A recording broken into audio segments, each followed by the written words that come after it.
What our returning military veterans were told was going to happen to make their medical care easier and more accessible. But the reality is continues to make a mockery of what these men and women are owed, and no one still seems to be listening.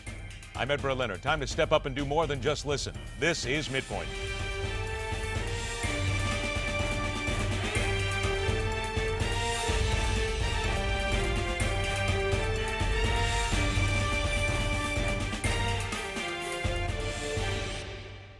We brought in a new team that has been tackling these issues to make sure that wait times for scheduling, access to providers is greatly improved.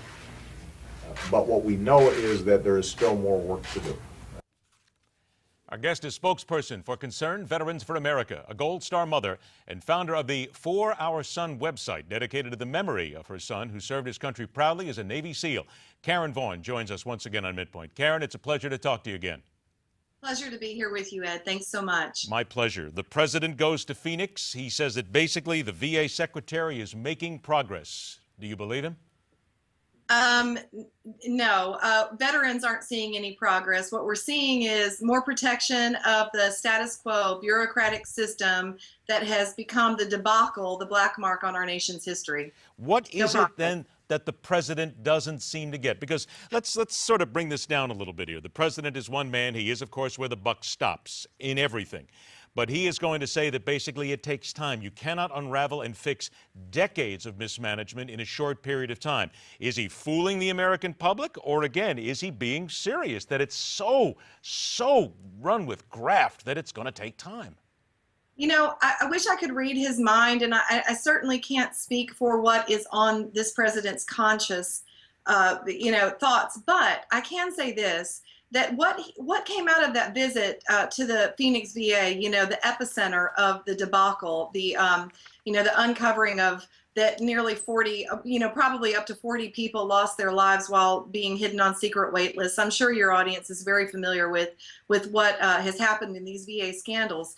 But, I guess if the veteran wants to believe that this president is serious, I guess not even as a spokesperson for Concerned Veterans for America, but just as a mother of a soldier and a patriot who loves those who have served, I want to know why we're forming another committee right now. I want to know why Concerned Veterans for America wasn't invited to the table when we held a bipartisan summit last month on real solutions for VA reform. And I can tell you what we're seeing in this VA reform. We're seeing an all-out halt on moving forward with reform because the bureaucratic status quo has things like they like them. They're throwing more money, more people are getting bonuses, the status quo continues, and the veterans continue to suffer. Veterans have been surveyed, Ed, we'll share some of those numbers with you if you like, but veterans have been surveyed and they are not being given what they want. And even though Concerned Veterans for America and the American Legion and some other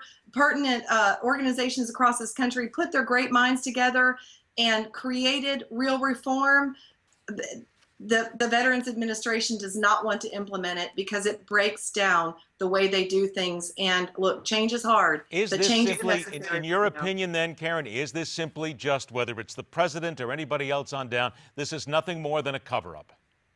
I think that's exactly what it is. I don't think there's any real reform. Our president's motorcade drove right by the Phoenix VA in January. It was shameful that that he was right there and drove right past that VA. And I believe that what he needed right now was a good photo op to push the message across to the American people that he does actually care. But look, if he really cared, he would be doing something. He wouldn't be forming another committee. He passed the legislation in August of last year. He signed legislation that Concerned Veterans for America had a large part in writing. He signed that. And his statement when he signed that bill, his statement was, our country keeps the promises that we've made to everybody who signs up to serve. And he acted like he was proud of that bill, the Veterans Access, Choice and Accountability Act. And yet it seems like this administration is doing everything they can to put the brakes on actually rolling this program out. It's all talk. It's no do. And while we're talking, veterans are dying. And if I could just share, I've been on the road a lot talking to veterans as we've had our 2014 Defend Freedom Tour, the 2013 Defend Freedom Tour with Concerned Veterans for America. I got about 30 and seconds, and then we got to take a break, Karen. 30 seconds. Go ahead. I can't tell you how many people I've met who have this story. My buddy or my husband or somebody I love went to the VA saying that they were suicidal, and the VA said, "I'll see you in 6 months." It's not acceptable to form another committee at this point. 6 months ago, this scandal broke. It is time to have some real reform, Ed. No more talk. Let's get something done. No more committees. Let's make this happen. People are dying. All right. Now, the CVA, I know, has had something to say about that. You've had your own ideas. Plus, we've got some numbers coming out of Los Angeles that I think are quite frightening. We're going to take a break, come back. Karen, please hold on for a couple of moments, if you will.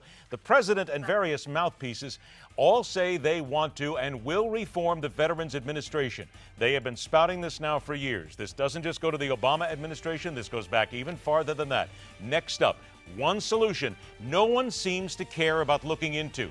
Maybe because it's too easy. It's coming up next, right here on Midpoint.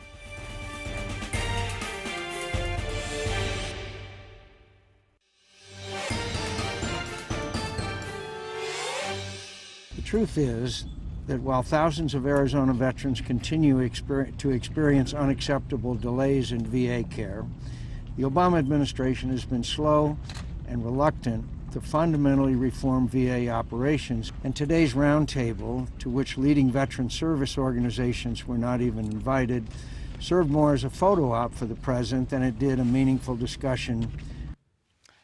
Back to work and joined by spokesperson for Concerned Veterans of America. She and her husband, Billy, tireless in their watchdog efforts of the VA and how this current administration is failing to make substantive change. Karen Vaughn returns to Midpoint.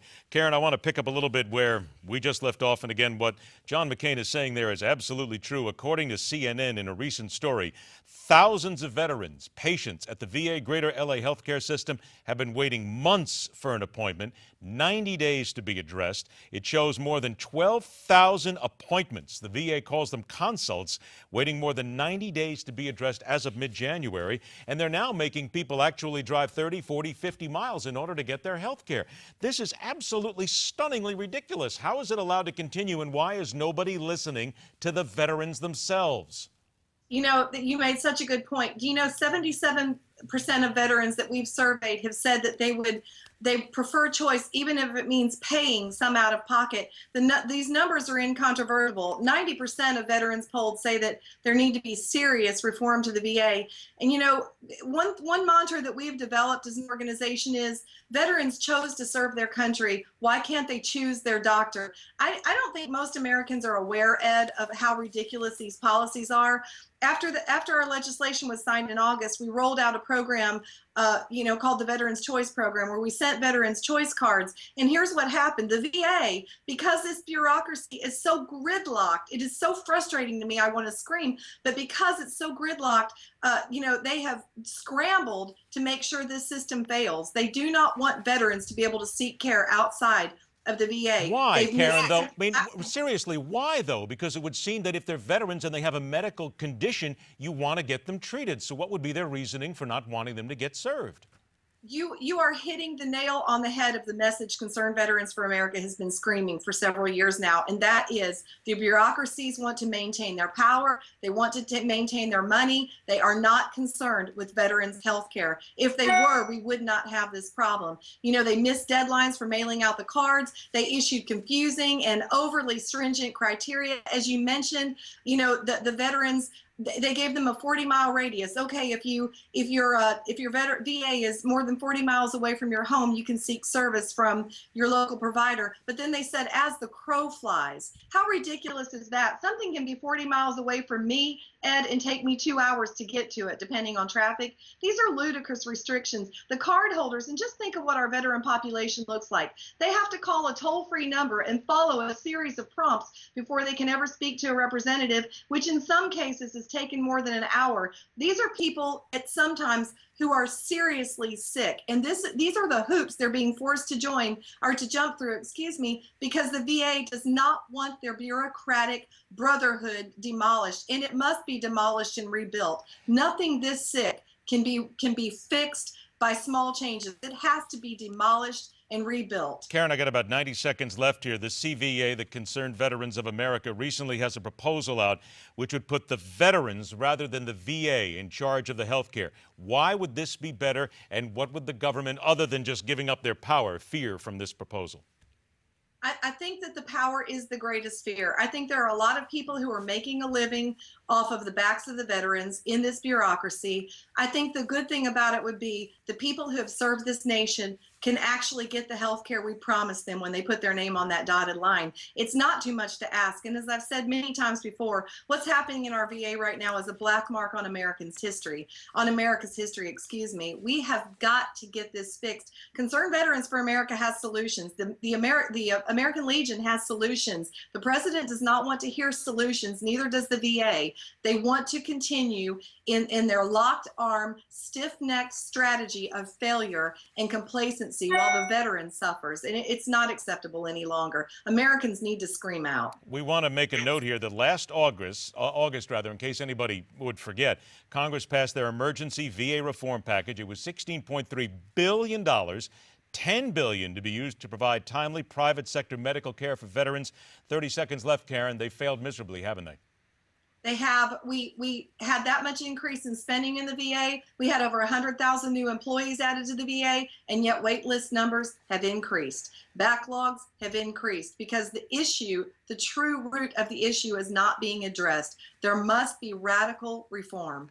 It is something that I promised a long time ago when this story broke that we would continue to cover, because coming from a family with a member of the military, it astounds me, and also I find it despicable the way that they treat our American military and our men and women who come home. We're going to continue to carry this story, and we're going to continue to cover it with you as well. Karen Vaughn, always a pleasure to have you on the show. Good luck. We'll talk with you again soon. Thank you so much. My pleasure.